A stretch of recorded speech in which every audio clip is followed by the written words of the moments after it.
Hi guys! So, welcome back to my channel. Again, this is Lottie from Down Under and may mahalaga tayong pag-uusapan ngayon. Seryosong usapan to.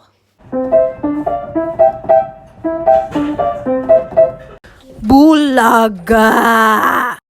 So, siguro sa mga hindi nakakilala sa akin, no, Pilipina ako, ngayon nasa Australia na ako. Pero nung nasa Pilipinas kasi ako, nagkaroon ako ng asawa nung ako'y bata pa.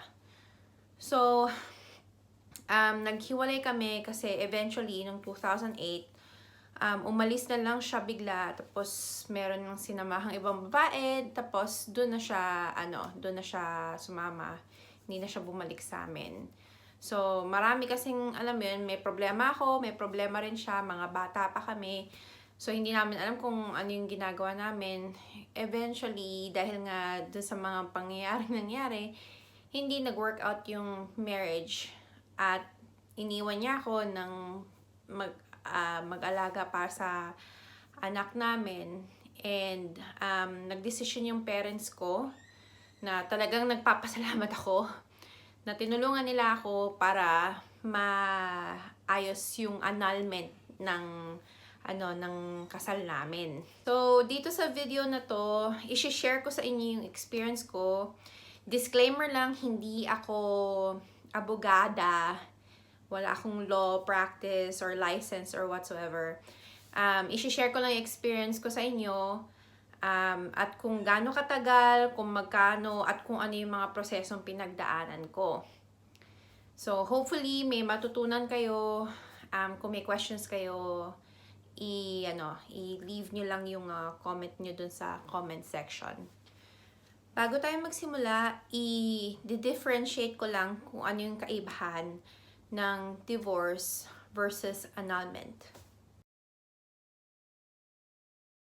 So, sa pagkakaintindi ko, ang kaibahan ng divorce at sa annulment is, ang divorce ay may mutual understanding nung couple na pareho silang nag-agree na tapusin na yung relationship at tapusin na yung marriage. Ang annulment, on the other hand, is wala dapat agreement. Ibig sabihin, isang party, isang tao dun sa couple, ayaw na, gusto ng null and void yung marriage because of maraming reasons Either physical abuse, psychological incapacity, abandonment. So, yun ang kaibahan. Yung divorce, may pagkakaintindi at nag-agree pareho na maghihiwalay na sila at gusto nilang tapusin yung marriage. Tapos yung annulment, isang tao lang yung may gusto na maghiwalay na dahil sa mga dahilan na sinabi ko. Ito na yung process at kung magkano yung binayaran ko. Just so you know, baka iba na yung prices ngayon kasi nag-file ako ng annulment 2009. So, baka mas malaki na siya sa kung ano yung sasabihin ko, pero sasabihin ko kung magkano yung initial na binayaran ko noon. Pero ito yung unang-unang step at ang pinaka-importante.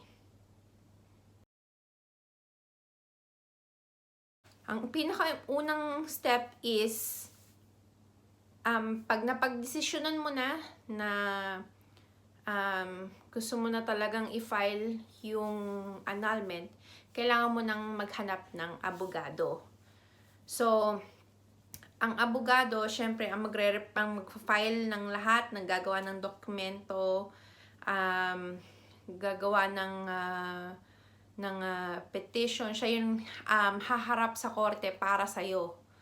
So, importante yung makapaghanap ka ng isang competent lawyer para i-representa ka. Ngayon, magkano babayaran sa lawyer? Ang lawyer, meron silang acceptance fee na naalala ko, meron sa acceptance fee na, oh, sige, I will take your case, akong bahala sa'yo. Ang acceptance fee ko noon is nasa 30,000 pesos. Pero ngayon, hindi ko sure, baka lumaki, baka naging 40,000 or 50,000 or 60,000. Pero yung initial payment, yung pinakaunang parang down payment mo sa lawyer mo is 30,000 pesos. Or, yun, depende sa usapan ninyo. Pero yun yung range ko. Ngayon, pag nagbayad na kayo ng acceptance fee, bukod sa acceptance fee, meron rin kayong court appearance fee. Ang court appearance fee ko noong 2009 hanggang 2013 nung naanala ko is every time na pupunta yung abogado at re-representa ka sa korte is 5,000 to 7,500 pesos. Yun yung yun yung maaring posibleng range na babayaran nyo. So every time pumunta si abogado sa korte, automatic yun, 5,000 to 7,500 pesos ang babayaran nyo sa kanya.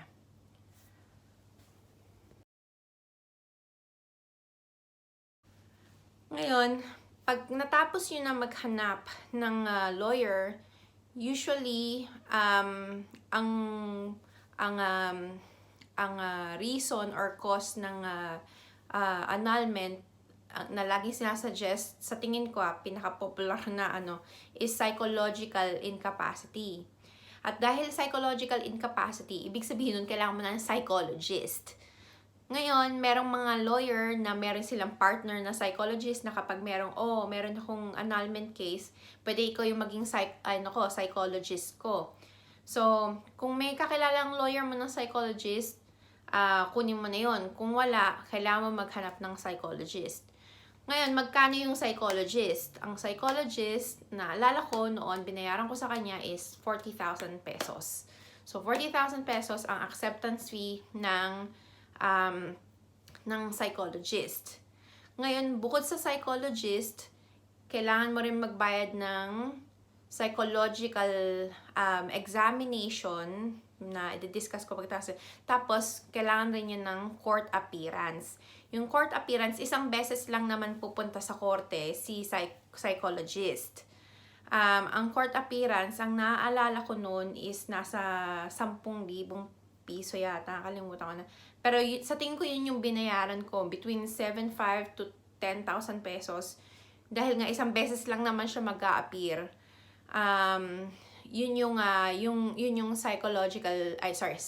court appearance ni psychologist.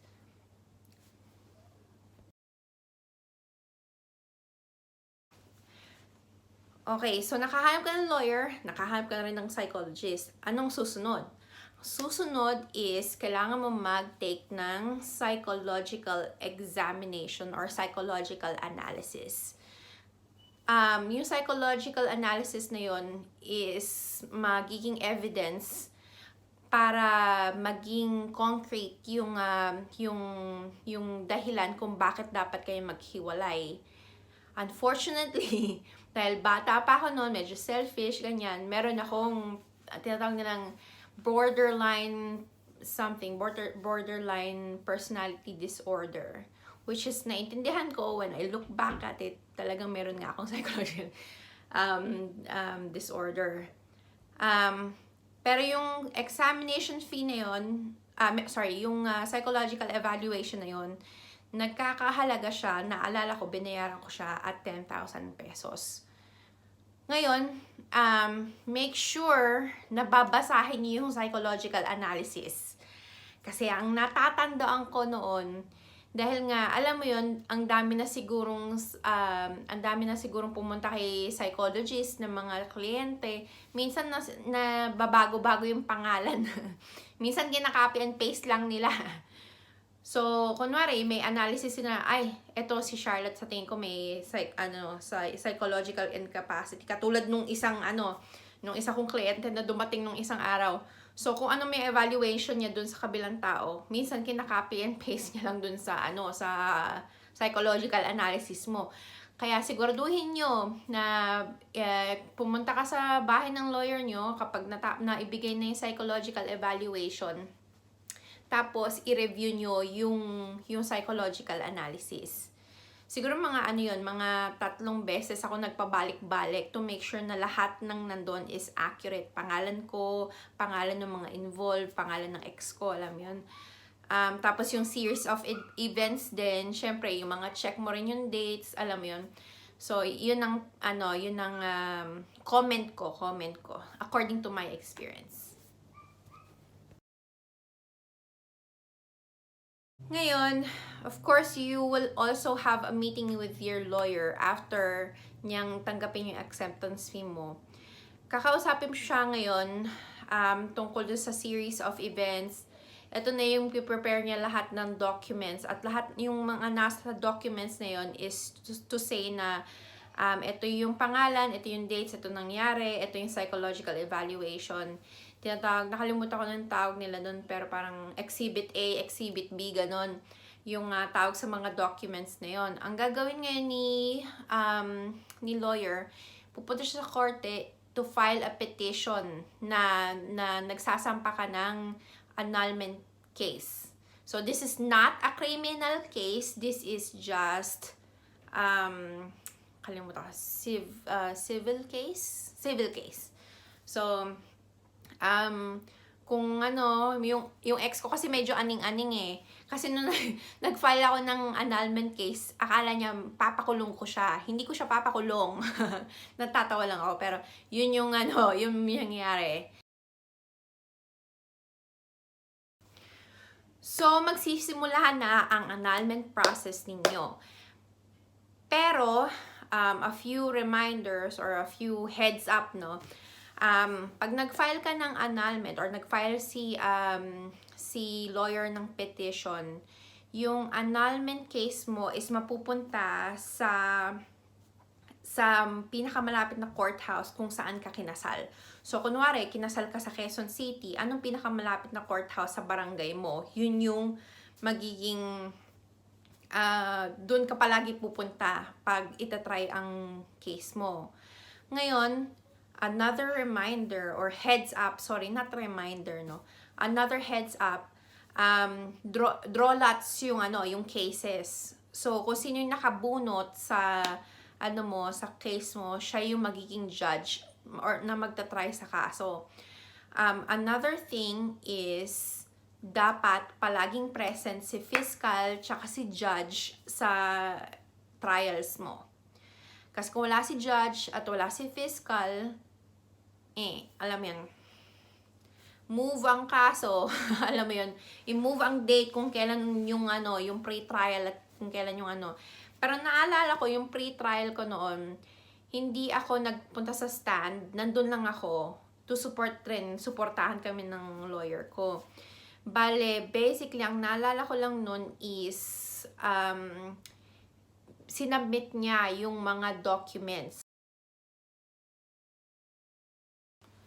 Ang susunod na proseso is interview with the fiscal. So, yung interview with the fiscal is to make sure na hindi nga kayo nagko-collude, which means hindi kayo nagko-collaborate, hindi kayo nag-uusap ng ex mo para sabihin na this is a mutual agreement. Dahil nga, hindi to divorce, it's an annulment. So, isang party lang ang nagre-reklamo, isang party lang ang nagsasabi na ayoko na nitong kasal na to, may problema, inabandon niya na.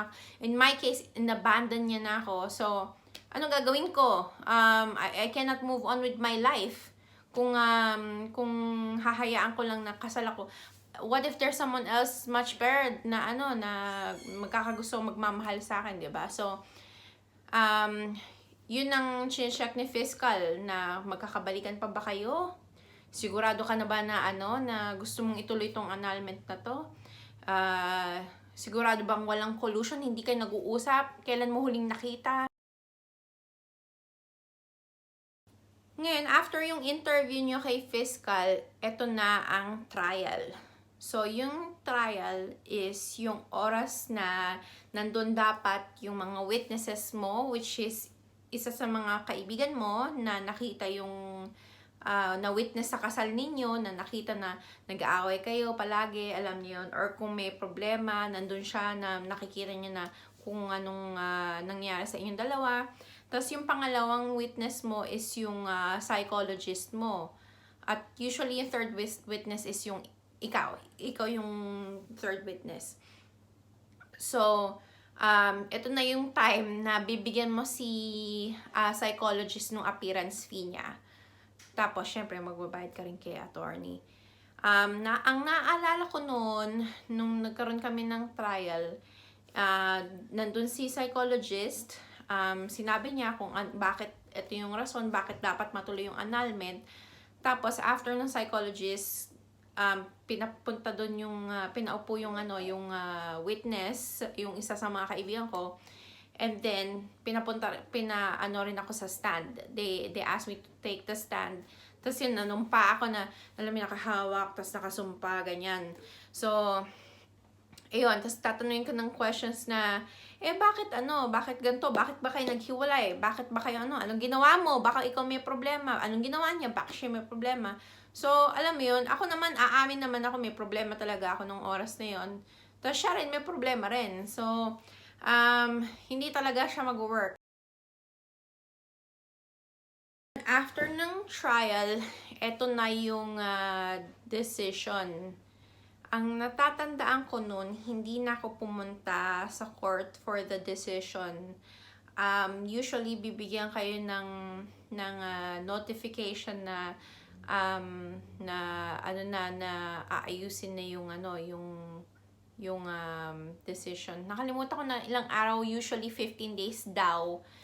Pero sa akin medyo tumagal ng konti. Ang nangyari kasi March 2013, sinabihan kami na nasa Office of the Solicitors General na.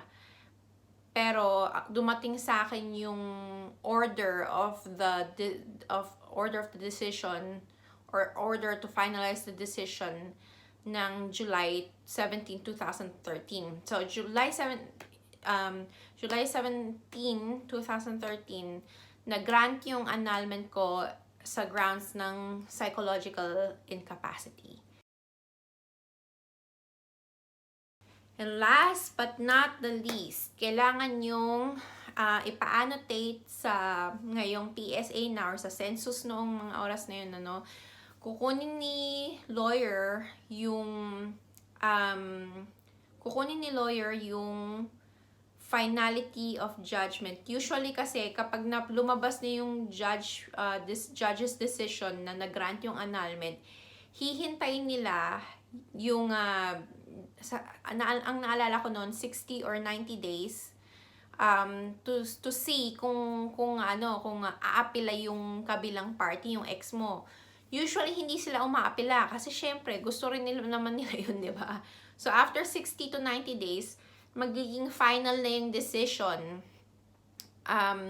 which is granted na yung annulment ninyo at pwede ka technically, hindi ka pa pwedeng magpakasal, no? Pero, pag nag-grant na yung annulment mo, ibig sabihin nun, pwede mo nang kunin yung finality, yung certified true copy of the final judge's decision.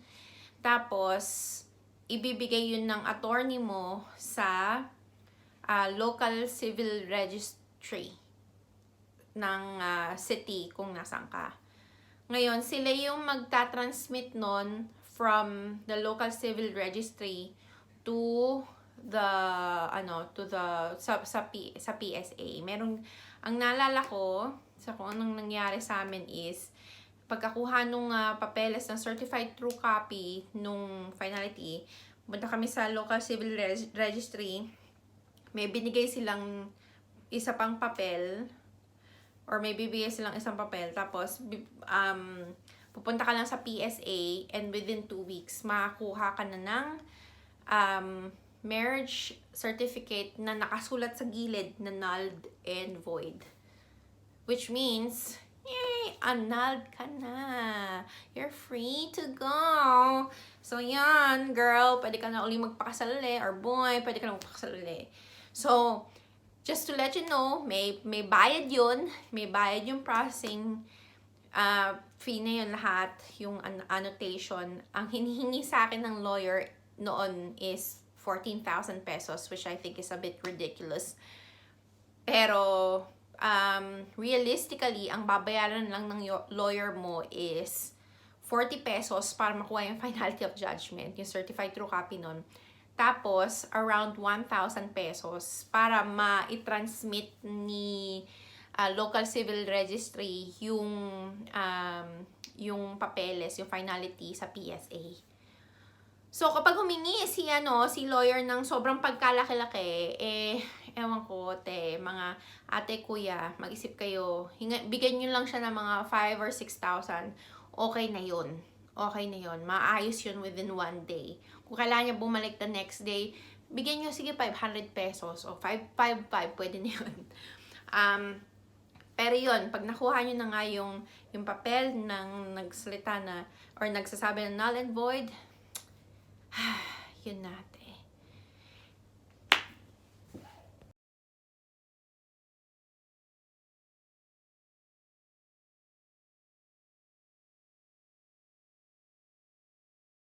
If you think this video is helpful, like nyo siya, share nyo siya sa YouTube or to anyone who needs help sa annulment process sa Philippines. You can also subscribe to my channel. I will be putting up videos every Sunday around 12 o'clock p.m. siguro, Australia time, New South Wales, Sydney. Just stand by kasi gusto ko mag-share sa inyo rin on things about living in Australia, rental costs, lifestyle, magkano bang food, groceries, etc. And also, I'm a practicing vegan, so if you're also interested sa veganism, plus motherhood, and I'm also married, currently married, dahil sa annulment process, girls, sa isang Australian guy.